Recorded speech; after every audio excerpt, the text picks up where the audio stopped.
Naniniwala ang isang mambabatas na malaki ang maitutulong ng pagbabalik ng mandatory ROTC sa bansa, lalo na sa isyu ngayon sa West Philippine Sea. Yan ang ulat ni Daniel Manalastas. Sa isang survey na kinumisyon ni Senate President Juan Miguel Zubiri noong December 3 hanggang 7 noong nakaraang taon, halos 70% ang pabor sa panukalang ibalik ang mandatory ROTC. Bagamat kumpiyansa si Senator Bato de la Rosa na lulusot na ang panukala sa Senado, aminado siyang posibleng maging dikdikan ang botohan. Lang, hindi overwhelming. Alam ko, slim margin. Majority lang, pero ang margin very slim. Mga kumukunta ngayon, matagal na yan, nandyan na yan. Kasi alam talaga ng mga ninuno natin na kinakailangan natin yung pag-organize ng reserve ng ating depensa.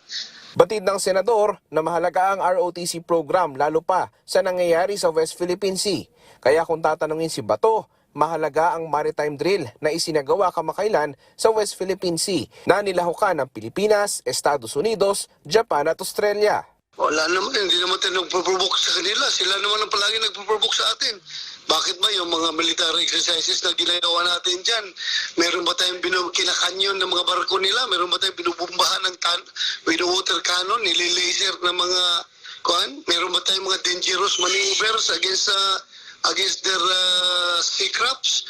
Wala namang ginawang ganun. Sabi naman ni Defense Secretary Gilbert Chodoro, nakatuon ng Pilipinas sa layuning mapanatili ang ligtas, matatag at mapayapang Indo-Pacific region, kasunod ng ginawang Multilateral Maritime Cooperative Activity. Samantala, bumuelta naman si Senator Francis Tolentino sa akusasyon ng China na sinisira umano ng Pilipinas ang yamang dagat sa Recto Bank sa pamamagitan ng paglalagay ng payaw sa lugar. Kailan naman sila naging environment friendly? Ginawa nga nilang airstrip yung Fiery Cross at saka Mischief Reef, mas marami na sila nasira. So siguro wala silang karapatan magsabi na nakakasira tayo sa kalikasan. Sila ang nakasira sa kalikasan. They're lying.